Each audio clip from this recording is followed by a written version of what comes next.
இயேசு கிறிஸ்துவில் மிகவும் அன்பானவர்களே, கொலோசையர் நிருபத்தின் 1ஆம் அதிகாரத்தின் வேத தியான பகுதிக்கு உங்களை அன்புடன் வரவேற்கிறேன்.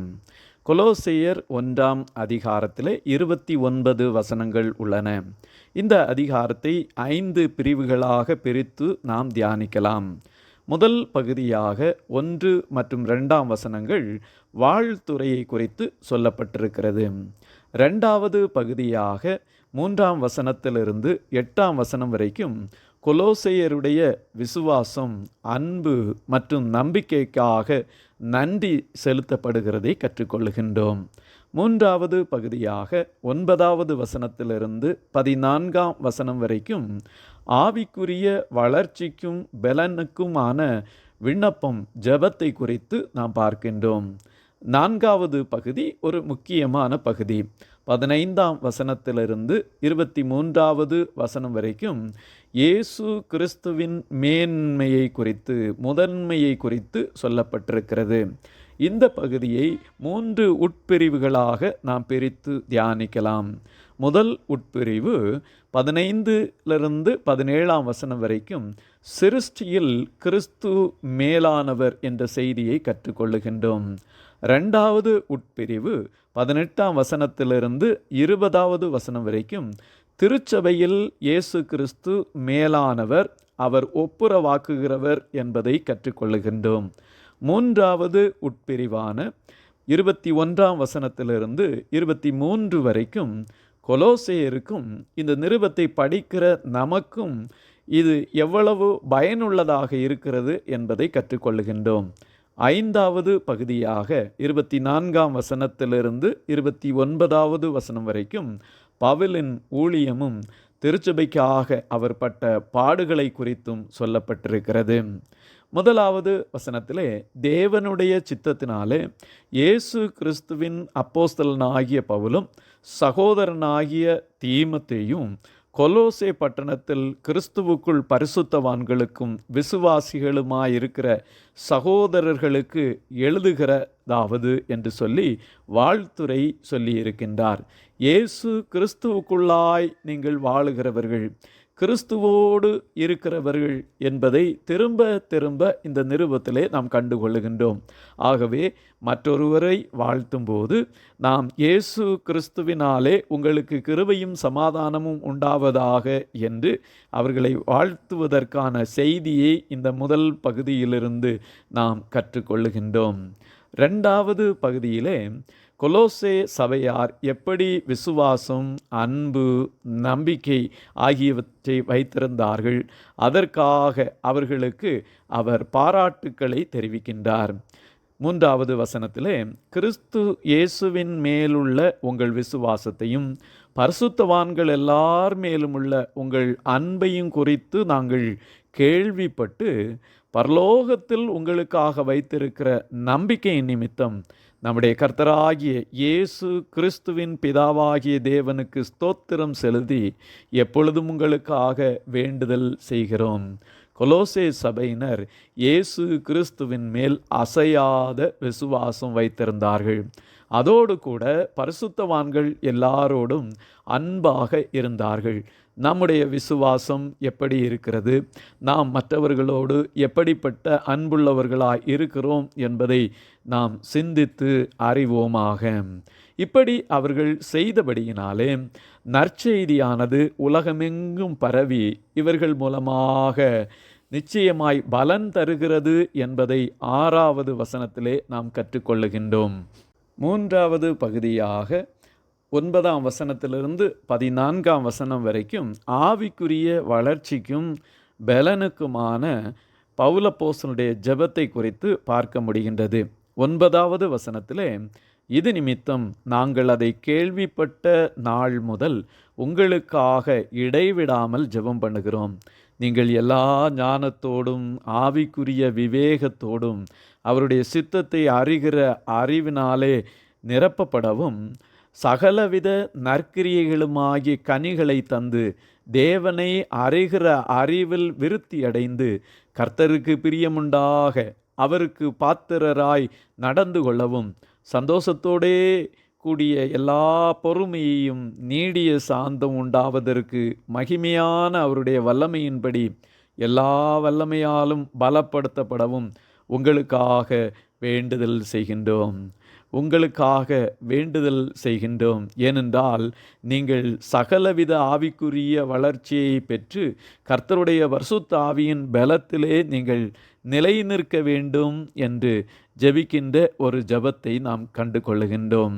பரிசுத்த பவுல் புதிய ஏற்பாட்டிலே 4 முக்கியமான ஜெபங்களை ஏறெடுக்கின்றார். இந்த அப்போஸ்தலர் ஜெபங்களிலே இது ஒரு முக்கியமான ஜெபமாய் நாம் பார்க்கின்றோம். இந்த ஜெபத்திலே முக்கியமான செய்தியாக தேவ சித்தத்தை அறிந்து கொள்ள வேண்டும் என்றும் ஆவிக்குரிய ஞானத்தை பெற்றுக்கொள்ள வேண்டும் என்றும் தேவனுக்கு பிரியமான பரிசுத்த வாழ்க்கை வாழ வேண்டும் என்றும் கிறிஸ்துவுக்காக நற்கனி கொடுக்கிறவர்களாய் காணப்பட வேண்டும் என்றும் பரிசுத்த ஆவியின் பலனை பெற்றுக்கொள்ள வேண்டும் என்றும் நீதியையும் நியாயத்தையும் விசுவாசத்தையும் நிலைநாட்ட முயற்சிக்க வேண்டும் என்பதை குறித்தும் பிதாவாகிய தேவனுக்கு நன்றி செலுத்த வேண்டும் என்பதையும் பரலோகம் செல்வதையே லட்சியமாக கொண்டு முன்னேற வேண்டும் என்பதையும் கிறிஸ்து நம்மோடு இருப்பதை உணர்ந்து கொள்ள வேண்டும் என்பதையும் கிறிஸ்துவின் அன்பை அறிந்து கொள்ள வேண்டும் என்பதையுமே முக்கியப்படுத்தின ஜெபமாக இது இருக்கிறது. நாமும் பிறருக்காக ஜெபிக்க வேண்டும்.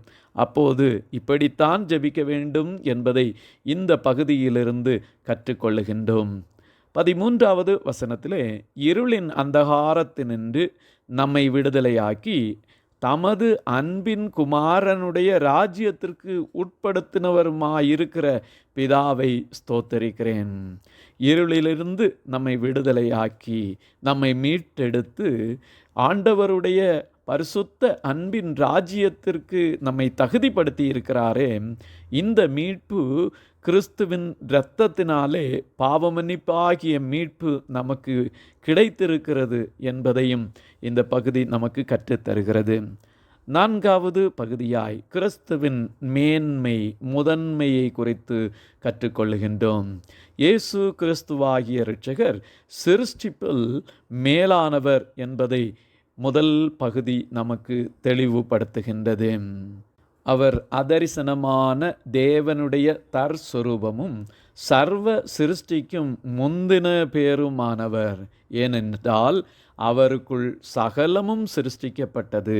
பரலோகத்தில் உள்ளவைகளும் பூலோகத்தில் உள்ளவைகளுமாகிய காணப்படுகிறவைகளும் காணப்படாதவைகளுமான சகல வஸ்துக்களும் சிங்காசனங்களானாலும் கர்த்தத்துவங்களானாலும் துரைத்தனங்களானாலும் அதிகாரங்களானாலும் சகலமும் அவரை கொண்டும் அவருக்கென்றும் சிருஷ்டிக்கப்பட்டது.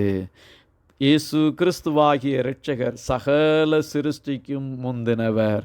சகலமும் அவரை கொண்டும் அவருக்கென்றும் சிருஷ்டிக்கப்பட்டது. ஆகவே இயேசு கிறிஸ்துவாகிய இரட்சகர் இந்த உலகத்திலே மானிடனாய் அவதரிக்கும் முன்பாக, சிருஷ்டிக்கு முன்பாகவே அவர் பிதாவோடு கூட இருந்து சகலத்தையும் சிருஷ்டித்திருக்கிறார் என்ற செய்தியை இந்த பகுதியிலே திரும்பவும் நாம் கற்றுக்கொள்ளுகின்றோம். யோவான் 1ஆம் அதிகாரம் 3ஆம் வசனத்திலும் எபிரேயர் 1ஆம் அதிகாரம் 2ஆம் வசனத்திலும் சகலமும் அவருக்குள்ளாய் சிருஷ்டிக்கப்பட்டிருக்கிறது என்பதை கற்றுக்கொண்ட நாம் இந்த இடத்திலே திரும்பவும் அது உறுதிப்படுத்தப்பட்டிருக்கிறதை நாம் கற்றுக்கொள்ளுகின்றோம். அவர் எல்லாவற்றிற்கும் முந்தினவர். எல்லாம் அவருக்குள் நிலைத்திருக்கிறது. வார்த்தையாகிய கடவுள் எல்லாவற்றிற்கும் முந்தினவராய் இருக்கிறார். அவருக்குள் சகலமும் சிருஷ்டிக்கப்பட்டிருக்கிறது. 2வதாய் திருச்சபையில் கிறிஸ்து மேலானவராய் ஒப்புரவாக்குகிறவராய் இருக்கிறார். 18வது வசனத்திலே அவரே சபையாகிய சரீரத்துக்கு தலையானவர். எல்லாவற்றிலும் முதல்வராயிருக்கும்படி அவரே ஆதியும் மரித்தோரிலிருந்து எழுந்த முதற் பேரானவர். சகல பரிபூரணமும் அவருக்குள்ளே வாசமாய் இருக்கவும் அவர் சிலுவையில் சிந்தின இரத்தத்தினாலே சமாதானத்தை உண்டாக்கி புலோகத்தில் உள்ளவைகள் பரலோகத்தில் உள்ளவைகள் யாவையும் அவர் மூலமாய் தமக்கு ஒப்புரவாக்கி கொள்ளவும் அவருக்கு பிரியமாயிற்று. இயேசு கிறிஸ்து சிலுவையிலே சிந்தின இரத்தத்தினாலே நமக்கு சமாதானத்தையும், இந்த உலகத்தில் உள்ளவைகளையும் பூலோகத்தில் உள்ளவைகளையும் பரலோகத்தில் உள்ளவைகளையும் ஒன்றாய் இணைத்து ஒப்புரவாக்கி இருக்கிறார். நம்மையும் கிறிஸ்துவோடு ஒப்புரவாக்கி இருக்கின்றார். மூன்றாவது பகுதியாக கொலோசையருக்கும் நமக்கும் சொன்ன சில உதாரணங்கள், பயன்பாடுகளை நாம் பார்க்கின்றோம். முன்னே அந்நியராய் துர்க்கிரியைகளினால் மனதிலே சத்துருக்களாய் இருந்த உங்களையும் பரிசுத்தராகவும் குற்றமற்றவர்களாகவும் கண்டிக்கப்படாதவர்களாகவும் தமக்கு முன் நிறுத்தும்படி அவருடைய மாம்ச சரீரத்தில் அடைந்த மரணத்தினாலே இப்பொழுது ஒப்புரவாக்கி இருக்கின்றார். ஒப்புரவாக்குதலை இயேசு கிறிஸ்துவின் மூலமாக நாம் பெற்றுக்கொண்டபடியினாலே நாம் விசுவாசத்திலே, நம்பிக்கையிலே ஸ்திரமாயும் உறுதியாயும் நிலைத்திருக்க வேண்டும் என்ற செய்தி நமக்கு சொல்லப்பட்டிருக்கிறது. அதோடு கூட இந்த சுவிசேஷம் வானத்தில் கீழ் இருக்கிற சகல சிருஷ்டிகளுக்கும் பிரசங்கிக்கப்பட்டு வருகிறது. அதற்கு நான் ஊழியனாயிருக்கிறேன் என்றும், பிரசங்கிப்பதற்கு ஆண்டவருடைய சுவிசேஷம் கடந்து செல்வதற்கு நாம் காரணிகளாய் அமைய வேண்டும் என்பதையும் இதிலிருந்து கற்றுக்கொள்ளுகின்றோம். ஐந்தாவது பகுதியாக பரிசுத்த பவுலின் ஊழியம், அவர் திருச்சபைக்காக எந்த அளவுக்கு பாடுபட்டிருக்கிறார் என்பதை குறித்தும் உணர்த்துகிறார். 24வது வசனத்திலே, நான் உங்கள் நிமித்தம் அனுபவிக்கிற பாடுகளில் சந்தோஷமடைந்து கிறிஸ்துவனுடைய உபத்திரவங்களில் குறைவானதை அவருடைய சரீரமாகிய சபைக்காக என் மாம்சத்திலே நிறைவேற்றுகிறேன். கொலோசையரே, உங்கள் நிமித்தம் நான் பாடுகளை அனுபவித்து உங்களுக்குள்ளாய் நிறைவேற வேண்டிய முழுமையான ஆண்டவருடைய கிரியை நிறைவேறுவதற்கு நான் காத்திருக்கிறேன் என்று சொல்லுகின்றார். ஆகவே கிறிஸ்து நமக்காக பாடுபட்டார். அதோடு கூட உலகத்தில் உள்ள பரிசுத்தவான்களும் தேவனுடைய சபையின் அனைத்து நிறைவுகளும் பெறும்படியாய் இன்றைக்கும் பாடுகளோடு கூட கர்த்தருடைய ஊழியத்தை செய்து வருகின்றார்கள்.